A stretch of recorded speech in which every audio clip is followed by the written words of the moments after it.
Hello everyone, I'm Renowned Zero. We are back again talking about nonsense once again because of course as people continue to join in on the Rippaverse team, as we are going to see here, that it appears Gothix is now a part of the Rippaverse, which is an awesome get. She's an absolutely great socio-political commentator. She's actually great, well-spoken, and people think she's just going to be there to shield the Rippaverse. It's a weird thing that someone can't just simply work for another person simply because they want to work for another person and then learn about the comic book sphere and the comic book universe that is the Rippaverse. But it's interesting that, of course, the attack dogs are out and about so that they could just discredit her because she doesn't know anything about comics. Meanwhile, you got clowns like Katie did who know nothing about comics, who say that her favorite comic is Black Riding Hood, and like, of course, mangas are comics, but we're not talking about manga. We're talking about American comics, and manga is just on a whole nother level, and as far as storytelling and drawing. But let's get into it really quick with Yara number 2. Pre-order collection, 24 days left. Obviously, the Bloodroot number 1 collection did end at 735K in sales and over 13,000 books sold. We have 7,243 books sold for Yara number 2, $246,000 in total sales. We also had our boy Mugen Lord with his VK Chapter 1 for the Shadows of Vengeance, Shadows of Ascension arc at 54.83 in total sales, 153 backers with 19 days to go. Our boy Von Coleman is funded $4,406, 146 backers. It's absolutely awesome to see people winning, and I just love to see it. Of course, like, this is the video here for the Gothix joining, of course, the Rippaverse team. Brought her on for more video content making. We have the announcement for the War of Separation pre-order going up. It's a limited series. Says this is perhaps the most important Rippaverse story to date. It'll give you context into the current landscape of North America and the Rippaverse. There will be no CGC copies, and the collection will run 30 days. There's a good chance fulfillment will start before the collection closes. This is a limited series, not an ongoing. There will be several issues, and you won't have to wait long for issue number 2 to come out. The Great War of Separation is the collaborative story I alluded to that Chuck Dixon and I worked on. I provided the general shell and created some of the characters, but this is very much a Chuck Dixon story. So that'll be on January 29th, which is in a couple of days, at 6 a.m. Central Time, which will be 3 a.m. Pacific, 7 a.m. Eastern Standard Time. This is, of course, an announcement here for the MegaCon, which will have, the Saska sisters. You'll have Jay David and Eric Hudson, I think is the name of the artist. You have Neurotic, Geeks and Gamers, Critical Drinker, and Star Wars Theory at the table. They have all the schedule here. This is the booth 5125. All the different meet and greets for each day. Saturday is going to be the important one for me.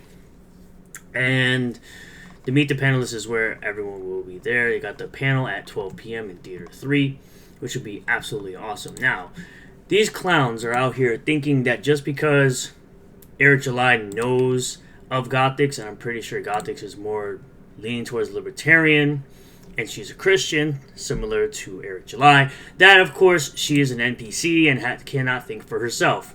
Because, of course, they think all black people can't think for themselves, of course. Which, of course, Gothix will absolutely destroy these people in a classy way, saying your statement implies that I'm incapable of forming my own opinions. I'm not subscribing to anyone's talking points, quote unquote. I am my own person with my own thoughts and beliefs. I'm sorry that's a foreign concept to you. This is, of course, from Vincenzo, which is one of EVS's attack dogs and one of his clowns. And we also have another one of his clown mods down here. We have studied Eric July for over a year now. You are! So, yeah, you're basically saying that she's an NPC, and I'm pretty sure she's going to outsmart you and make you look like a dummy, as she would anybody who tries to come at her. Studied, lol, sad. Even she can see that haters are stupid. This guy is an individual. You want to call other people NPCs? You are one of the biggest NPCs out there. You let EVS slide whatever garbage, racist nonsense he says on a daily basis almost at this point. Comicsgate has a great interest in high-quality books. No, you don't, because Godlike is dog water. If you're interested in high-quality books, it's dog water. Cyberfrog 2, dog water. You want to talk about high-quality books? Out of the 3 of the main clowns of CG, or new CG, Shane is the best writer out of the 3, and that's not really saying a lot, considering EVS's writing sucks. John Malin's writing seems to suck. You know, it's possible to critique without becoming a digital hemorrhoid by studying someone. Have you tried that? Yes, I study many people, places, or things. It's because you're a loser. It's not abnormal to learn about a subject. You haven't learned anything about Air July outside of NPC talking points from your frog daddy. So, I mean, contrary to whatever you quote-unquote study about human behavior, when you prioritize accordingly as opposed to mouth breathing on X, you can get a lot done in 24 hours. Amazing, I know. Damn. Just telling you guys like it is. You guys are literal brain rot. Concern trolling for content. There was a troll in the chat. I would bet money Katie did dogs use her alt account again to ask questions so she can clip it. This is something she has done in the past. Gothix handled her just fine. She responded by asking what was the end game of the haters. The truth is they just want YouTube content. And it's, Gothix doesn't need to know comics to shield the Rippaverse. I mean, you don't need to know comics and you shield CG from their terrible racist nonsense. I mean, and you're subscribed to the idea that your love of fan fiction of demon dogs having relations with children, but that's beside the point. Even he says it down here. Katydid knows nothing about comics and had also admitted to being a normie, no different than Gothix. Katie does promotion streams for Comicsgate. She does. She literally has this garbage stream called Good Morning Comicsgate. Like what are we doing? You literally made a clickbait title. Nobody cared to watch it because you got 487 views in 10 hours because nobody cared to watch it. And you're a normie in comics. So what are we doing? You're literally being hypocritical and inconsistent. You don't know anything about comics, and yet you're sitting here talking about how other people don't know anything about comics. I guarantee you, Gothix will probably learn more about the comic industry and the comic sphere than you would. You're a clown. But of course, the best is yet to come. I'm sure you have been fully made aware of the anti-Rippaverse hate mob led by Incel who streams from his basement. He's cultivated an entire network of pocket watchers to find reasons to hate Eric July and the Rippaverse for YouTube content. They're doing a deep dive into you to find something to fake outrage about and do guilt by association. You will now be targeted and harassed. You're going to have to just ignore it. Oh. She'll absolutely ignore it. And these clowns will get more butthurt just like they do with, I don't know, Eric July. Because Eric July basically ignores these clowns and they get really butthurt over it. Let's listen to what the fat, overweight, out-of-shape New Jersey has to say about Gothix. Oh, sorry, racist, too. Like every SJW female comic creator who... Cool. Congratulations, but she's not an NPC like you. You are literally the biggest SJW out here, literally trying to cancel any and anyone who's better than you at your own craft. Again, you allowed a rookie in Eric July to outdo you in your own business. And then you got butthurt when he didn't want you a part of it because you're a freaking clown. You're an absolute snake. Hates our guts. And it's like, she looks like that, she dresses like that, she shaves her head. She looks like the aspirational feminist archetype that gets drawn into every comic. She looks like she's the new, what's her name, in Star Wars, the Acolyte? She looks like that. She looks like every character. She looks like the black chick in the Buzz Lightyear movie. Okay, cool. Is she doing anything to offend you outside of existing in the Rippaverse? No. She looks exact. Oh, where is that image? Hold on a second. Can I find her in many different videos, streams? Eric, are you excited? In what way are you excited? Are you excited because this is him reacting to the MegaCon video of videos like this that she used to make? It is a single off the upcoming free mixtape by Backwards. If you're not familiar with Backwards, they are a band fronted by Eric July, aka Young Rippa. If you follow him on YouTube, he is an anarcho-cap. A little bit. I don't know. I don't know. So this is like the second, well, the third with the, you know, Saskas. What is the purpose of this? You look like a clown. Oh, did she make video? Oh my god, she made a reaction video to a rap song that Eric July did. Wow. Make him a little video saying some nice things about Eric July.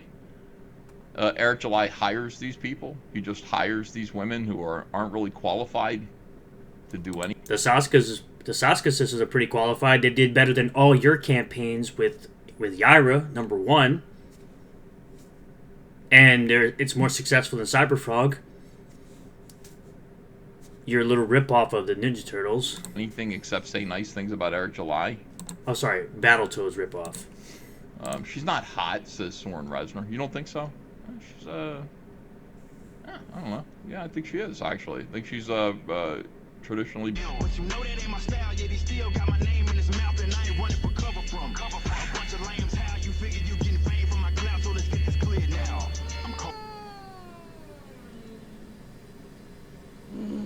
Oh my god, dude. And right there is why Eric hired her. Just making assumptions because you're a clown. Right there. Eric saw that and went, this girl. This. He's known Gothix for a while in the socio-political space. I don't think he knows anything about this video at all. This girl wants my dick and my balls. Right there. You see it? You see that? Massive projection, bro.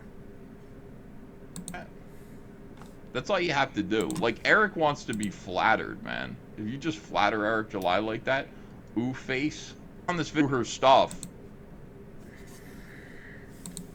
And I was just kind of like, okay, so here's Gothix, here's her channel. I went through her videos. I went oldest because I wanted to see where she came from. Look at this. Yeah, that's racist.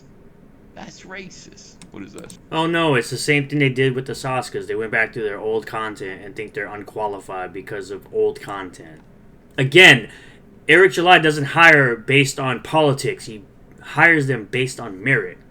And she's not writing for the Rippaverse. She's just a spokesperson. Literally, it's in her bio. It's her oldest video from 4 years ago. What's up, y'all? What's up, y'all? I hope everyone is adjusting to this dumpster fire of a year, or whatever the hell is left of it at this point. So, this video is going to be very different from my normal content. That's weird because I don't know where your normal content is. This is the oldest video. 4 years ago. Where is your... Is there a point where you kind of transitioned into Eric July conservative? She's a libertarian, stupid. Sitting there talking about in defense of Candace Owens. Reaction to Tom McDonald's Clown World. Did she react to... See, it's... Now you got, like, look at her views right now. It's like 105,000 views. Tons of... Eric July video. This is 194,000. 26,000. Eric July. That's more views than you're getting on your videos or live streams currently. This video here. Making fun of the gays, Pride Month, blah, blah, blah, you know. Typical, like, brain rot, I guess. Yeah, so you're not saying anything of value. All lives matter versus Black Lives Matter. Tired old argument. Oh my god, do you think she's going to say that all lives matter? Hold on. So I'm on Twitter right now, which I should never do because Twitter is a cesspool of nonsense, but I see that Black Lives Matter is trending, and of course my curiosity got the best of me, and I decided to take a look into what exactly people are talking about. Again, she's a socio-political commentator. Of course she's going to be talking about this type of stuff. One was a comment from Steven Crowder, where he said, if you're triggered by the phrase all lives matter, then maybe you're the problem, which I wholeheartedly agree with. Black Lives Matter hasn't actually done anything. Okay, so this is how you get to where you are. This is how, as a black person in the conservative space. Once again, showing your racism, because it always circles back to race for you. Because you are a racist. You get clout, you get followers, you know, you become popular. Oh, she only gets followers and popular because she's black. Apparently, according to you. Is you say things that, like, you know, white conservatives say. You go, yeah, you know what, like, Black Lives Matter, all lives matter. And here's the thing about that. She's right-wing, I told you, says Boo Brancher. Yeah, I know, and Melanie Max Christian, too. Yeah, I believe it. She's not right-wing, she's libertarian, you dummies. 100% believe it. Alright, hold on a second. Let me get back to this real quick. So Eric has hired her. And updates. You all know how. I don't know much about her, so you guys are gonna have to educate me. Frog Tony says that she was a model who was an SJW. She's black. She black. And she was like big for trans rights and all over SJW stuff, identity politics. And she was saying all this weird stuff like, I'm black, I should be getting more attention for being a model. And then she got canceled for some reason. And then she decided to just go full like anti. Yeah, because we're definitely gonna listen to a freaking moist back who is missing teeth. We're gonna listen to the guy who's consistently lied about the Rippaverse for years now, like how he said the ISOM trademark lawsuit was gonna be a loss. It wasn't. Like how he said Rippasem was gonna flop. It didn't. Yeah, we're gonna listen to that guy. We're gonna listen to the guy who hid himself away for like a good month or two because he got embarrassed and he thought he was going to have a big audience and people liking him when he went on the Biggest Problem in the Universe podcast, and he got clowned off the internet basically for a couple months because he looks like an absolute loser. Woke. And I looked at her YouTube channel, and her YouTube channel is all just kind of like that. It's like, yeah, well, white privilege isn't real. Like she is the female Eric July, except she's not hideous. Like, she is lovely. But it is funny how, like, she looks exactly like... Oh, no. People having similar opinions. Wow. The archetype that we all say this is... Remember, you were the same guy who loved the Rippaverse, who loved ISOM 1, and then when Eric didn't want to hire you and realized you're a clown who agreed with a one loser, Juju the Cow, of non-criticism... He said you basically were a snake and he doesn't want to associate with you, and then you got butthurt. Now you've been on an over year-long crusade of trying to take down the Rippaverse while destroying your own business. This is an SJW. Like, I don't know if she's an SJW. Maybe she is. Maybe this is all just performative. But she's black with the half-shaved head and the nose piercing. And I'm just like, God, like, this does exist somewhere in nature. And now, like... Okay. Well, what's your point? He doesn't hire based on politics or looks. He based his hirings on merit. And she's not going to be a writer or an artist for the Rippaverse. She's a spokesperson who's just going to do videos for the Rippaverse. It's like, what don't these clowns get? That you can hire based on merit, not based on their skin color, which apparently skin color seems to matter to you and other weirdos who... get butthurt over things like me calling certain people the moist back. They get really butthurt over things like that, and yet they'll sit here and just flat out show their racism. But that's all I got for you guys today. I'm pretty sure you get the point. Thank you all for checking out this video. I really do appreciate all the new subscribers, returning subscribers, new viewers, and returning viewers. If you do like this video, hit the like button, comment below if you feel about this, subscribe for more content, hit the bell for notifications, set the bell to all, that way you get notification anytime I post a new video or go live on this channel, and I'll see you on the next one. Peace.